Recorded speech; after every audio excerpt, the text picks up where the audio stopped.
If you're waiting for a green candle to buy here, you've already lost. This is just one of the mistakes you make daily, why you're always late, and why your best trades turn into stop-outs. Your losses aren't random, they're a system. This video gives you the rules to break it. First scalping tip is to mark the previous day's missed pivot or untested pivot. You basically check if price ever touched that pivot as the day unfolded. If not, that pivot becomes a missed or untested pivot. Many traders ignore it and move on because they assume a new session pivot is all that matters. That assumption might cause them to miss subtle clues about potential price magnets. When price fails to visit a pivot, it can remain like a loose end. Sometimes, on a later day, the market will wander back to settle that unfinished business. If the pivot stayed untouched, place a small horizontal marker there. If you see that the market is drifting in that direction, or if momentum picks up, you might sense that price is gravitating to that leftover pivot. That's the moment to plan a possible trade. If the main trend aligns with that directional push, you can jump in with more confidence. If there is a strong counter-trend wave, be more careful. Untested pivots are worth watching, especially when the new day is quiet and no massive fundamental shift is in place. Now, a big trending wave can ignore these missed pivots entirely. That's why you don't chase the pivot idea blindly. Instead, treat it as a clue. If the market looks indecisive, that missed pivot can become a prime target. If price gets close, you often see volume accelerate. That's because others expect a reaction at that hidden zone. Sometimes price bounces off it, other times it pierces through. But this approach can provide a short-term scalping opportunity.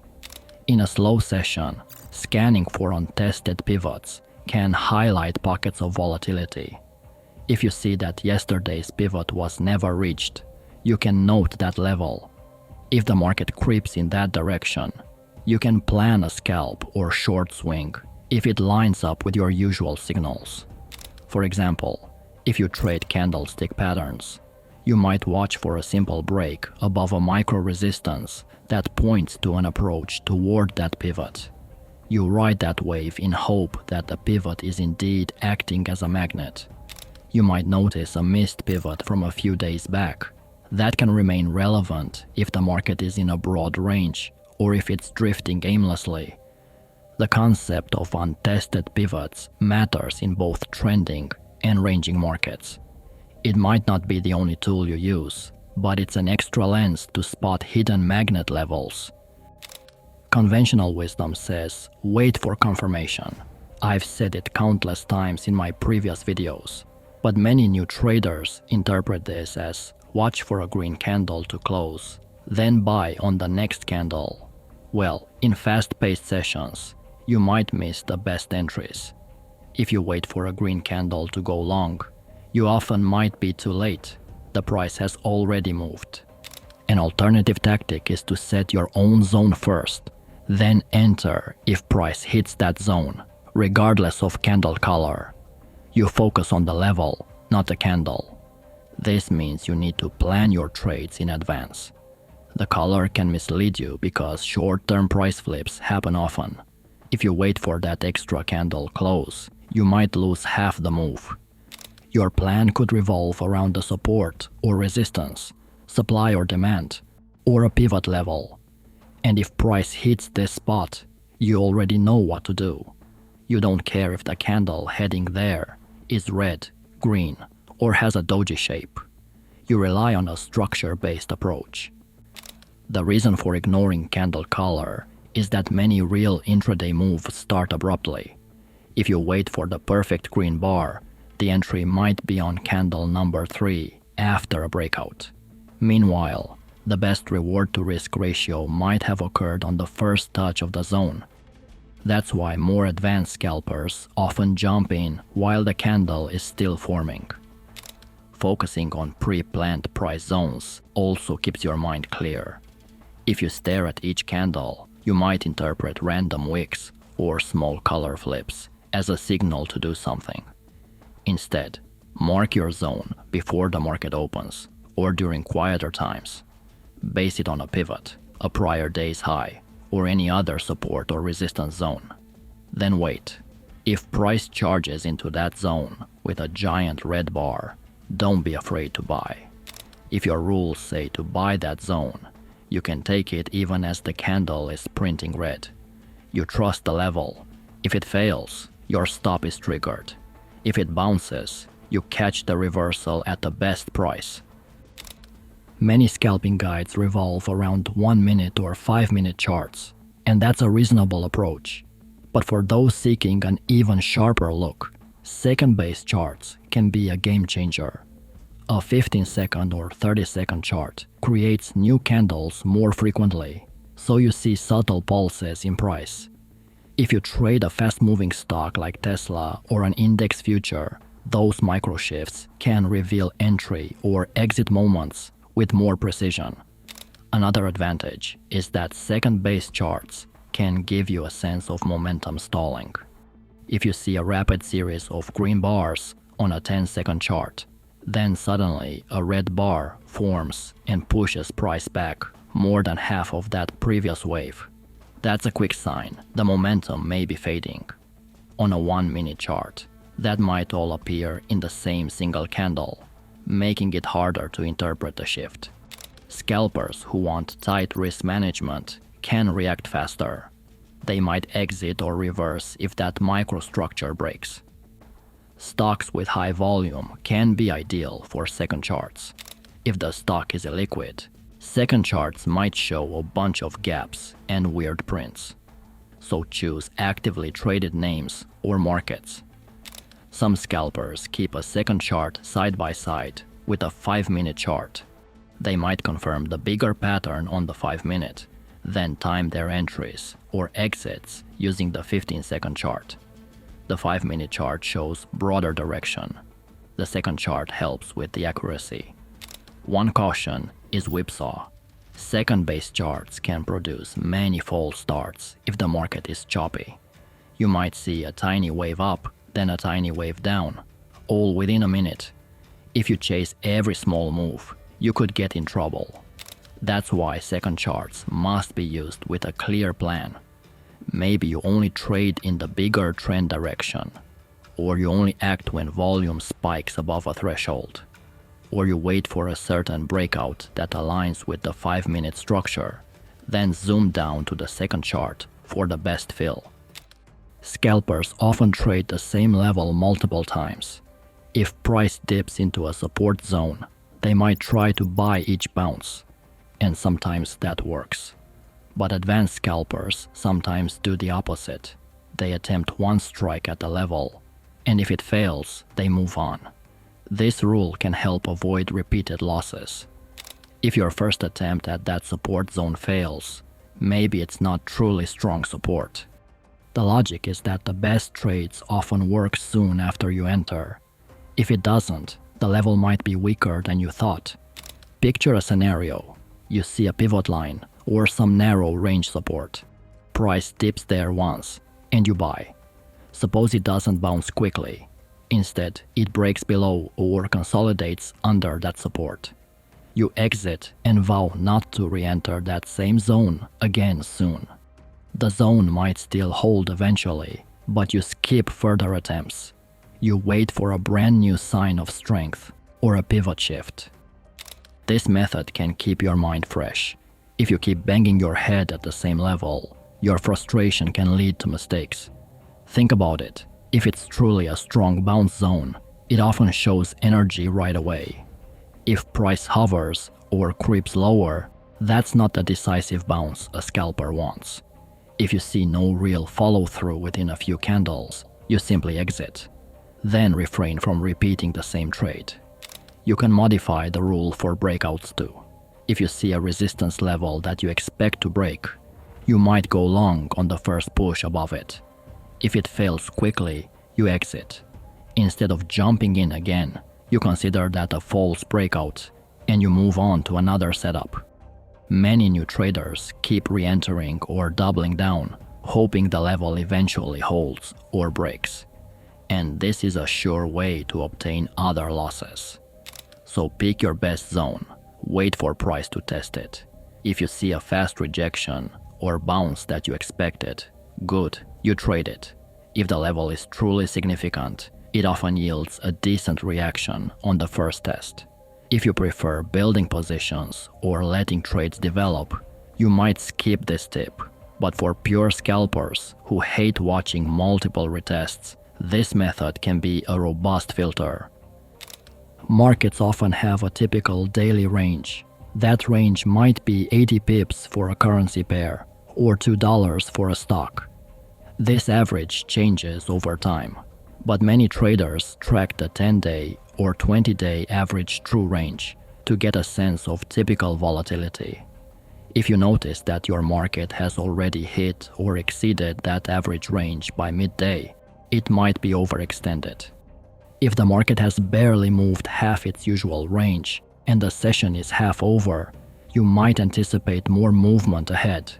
Let's say you trade a currency pair whose average daily ATR is around 100 pips. By noon, if you see the high-low range of the day is already 110 pips, you're above the normal daily range. That doesn't guarantee a reversal, but it signals the market might be close to a rest phase.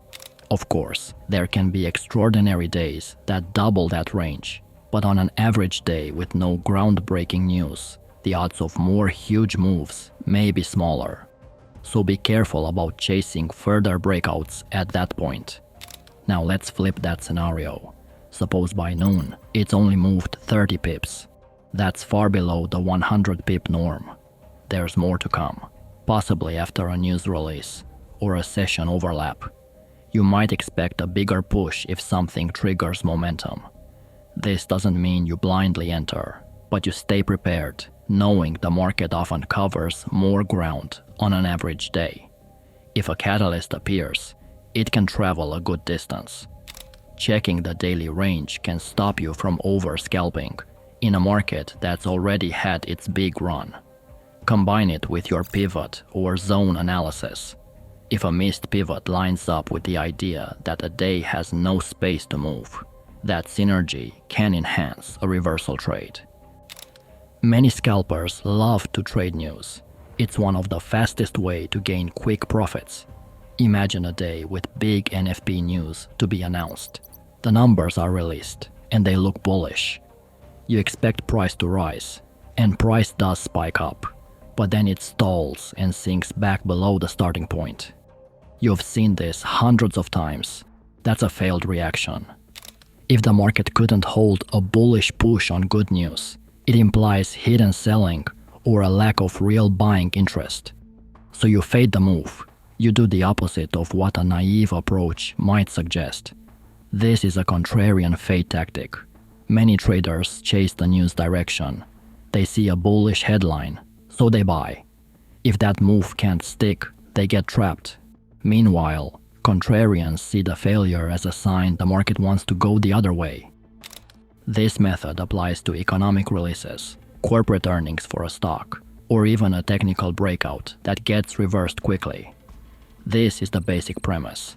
If the market had every reason to continue in that direction and still couldn't, that reveals underlying weakness or strength on the opposite side. Suppose a company reports excellent earnings. The stock gaps up at the open, but can't hold. Within minutes, it's back below the pre-gap level. Contrarians might short, reasoning that if the good news isn't fueling sustained demand, maybe big holders are selling. If you see that price is returning below a daily pivot or a missed pivot after good news, that's an added sign the bounce is failing. One advantage is that you often find a good risk-to-reward ratio. The failed breakout or the failed reaction sets a clear line. If you're shorting, you can place a stop just above that day's high or the initial spike. If the market retakes that high, maybe the fade was early. If it continues lower, you might catch a good move. Now, the contrarian fade is triggered only when you see a robust failure. the news or event gave the market every chance to keep going. If it can't, that's the trigger. Big players might have used the good news to unload. They wait for retail or momentum traders to buy. Then they sell into strength, capping the rally. And once the buy orders dry up, price collapses. The contrarian fade method tries to profit from that dynamic.